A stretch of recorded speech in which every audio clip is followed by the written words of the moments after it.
Salut, nouvelle vidéo, changer de vie, vivre à la campagne. Aujourd'hui on va parler randonnée, et plus précisément vêtements.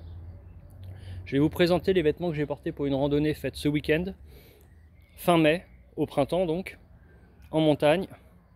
Alors le contexte, environ 1100 mètres de dénivelé positif, des températures chaudes, 26 degrés annoncés dans les villages qui précèdent le point de départ de la randonnée. Pour l'altitude, je suis monté à 2500 mètres et c'était une randonnée donc à la journée avec des conditions climatiques qui pouvaient être orageuses en fin de journée, aux alentours de 19 h selon Météo France. Je vous présente tout ça, on y va, c'est parti. Premier vêtement que je vous présente, c'est le pantalon short. Donc c'est un pantalon classique, mais qui peut se convertir en short grâce à une fermeture éclair au-dessus du genou. Donc l'avantage, c'est que selon la météo et la température ressentie, vous pouvez le transformer en short et donc avoir moins chaud. Le fait d'avoir un pantalon, c'est important parce que en montagne, il peut faire froid sur les hauteurs, en particulier quand on va sur des cols. Et d'autre part, quand on démarre la randonnée, on peut commencer en milieu forestier et il faut faire attention aux piqûres de tiques qui transfèrent des maladies parfois très grave, la maladie de Lyme notamment. Donc, pantalon convertible en short, indispensable. Alors, quand vous le lavez, si vous portez principalement la partie short et que la partie jambe, vous la laissez dans le sac à dos, pensez à laver les deux simultanément, systématiquement ensemble, pour limiter les différences de couleur entre le haut et le bas du pantalon. Second vêtement que je vous présente, le t-shirt, donc un t-shirt synthétique là encore, comme le pantalon, couleur relativement assortie, on est sur une nuance de gris, et c'est un col rond, manche courte, modèle Décathlon basique. Ce modèle il a facilement 20 ans, j'arrive pas à l'user, donc je le remplace pas. C'est un modèle que j'aime beaucoup pour son coloris, c'est relativement proche de ce qu'on voit en termes de rochers dans la nature, donc on se fond assez bien avec le décor. J'aime pas trop les couleurs voyantes, sauf quand il s'agit de se signaler, mais là en l'occurrence ça me va très bien. Alors, modèle synthétique, l'avantage, vous allez pouvoir sécher rapidement votre t-shirt lorsque vous transpirez, lorsque vous le lavez, et évidemment l'évacuation de la transpiration est facilitée par rapport à un vêtement en coton. Troisième vêtement que je n'ai pas porté du tout de la randonnée, parce que même au col à 2500 mètres il faisait suffisamment chaud, il n'y avait pas de nuages, donc le soleil tapait fort. Donc une polaire, un gilet polaire, ouverture zippée intégrale, c'est indispensable quand on veut ventiler correctement son corps, sa transpiration pendant l'effort, et évidemment des poches zippées pour sécuriser ses affaires. Il y a une poche ventrale et deux poches au niveau de l'abdomen. Manche longue évidemment, polaire simple, très fine, pas de capuche. Je savais, en ayant consulté Météo France, que la météo allait être clémente, donc c'était vraiment au cas où, et notamment pour le début de la randonnée. Quand j'ai commencé, il était à peu près 7 h du matin, et donc je pouvais avoir froid, mais ça n'a pas été le cas. J'ai eu besoin simplement de ce tour de cou, qui lui aussi est en matière synthétique. Tour de cou, lui, m'a servi en début de randonnée autour de mon cou. Il aurait pu me servir sur les hauteurs pour faire office de bonnet, et il aurait pu me servir aussi particulièrement en milieu d'après-midi pour me protéger la nuque et les oreilles. Je l'aurais mis le long de la casquette et ça m'aurait couvert la nuque et les oreilles pour me protéger du soleil, mais ça n'a pas été le cas, j'en ai pas eu besoin. Il m'a servi simplement pour me tenir chaud au début de la randonnée. Autre vêtement, en l'occurrence les sous-vêtements, les chaussettes de randonnée synthétiques, et le slip en l'occurrence, c'est pas un caleçon, synthétique là encore. Les chaussettes, c'est vraiment un élément hyper important à choisir en termes de qualité.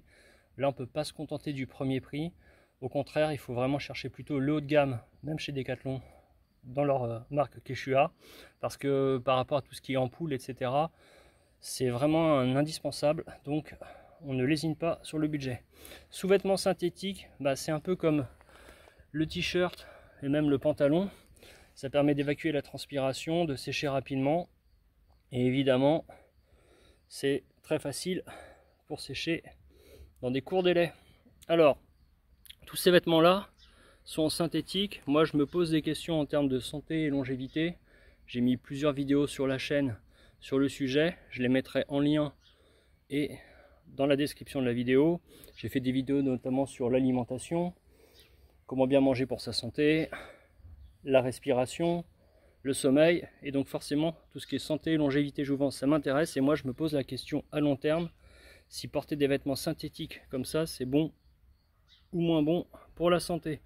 J'ai pas trouvé d'études sur le sujet, mais comme c'est plastique, ces vêtements sont des dérivés du pétrole, je sais pas trop ce que ça peut donner sur la santé à long terme. Les sportifs de haut niveau, peut-être, ce serait intéressant de voir des retours, parce que depuis le temps que ça existe, et eux ils en portent à longueur de journée, ce serait pas mal à étudier. Alors, toujours en termes de protection, justement, santé, les lunettes de soleil, elles étaient accrochées grâce à cette sacoche sur une bretelle de mon sac à dos, pour les avoir facilement à disposition, pouvoir les ranger grâce à la fermeture éclair. La casquette que je porte évidemment sur la tête pour me protéger les yeux du soleil et le nez. Le poncho, un poncho respirant, là encore synthétique, donc très efficace. C'était au cas où j'aurais subi un orage en fin de journée, et aussi en cas de chute de température au col, ce qui n'a pas été le cas, donc le poncho est resté dans le sac à dos.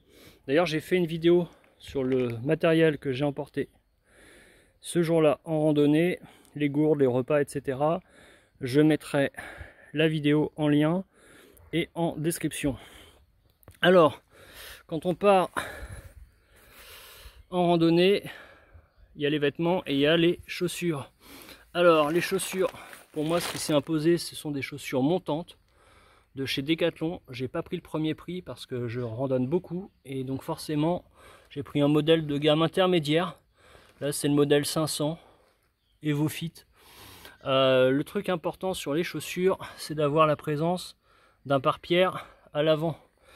Lorsqu'on bute sur un caillou, on peut se faire mal aux orteils, et donc il faut être prudent avec ça. Chaussures montantes pour protéger la cheville.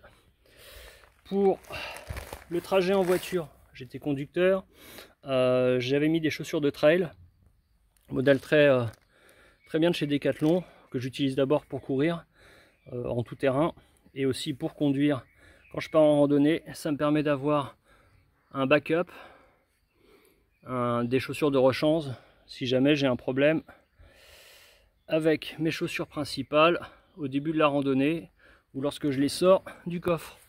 Enfin, pour marcher en montagne de façon sécurisée, il faut avoir des vêtements chauds, des chaussures qui protègent la cheville, mais aussi il faut penser à la longévité de ses genoux et de ses hanches.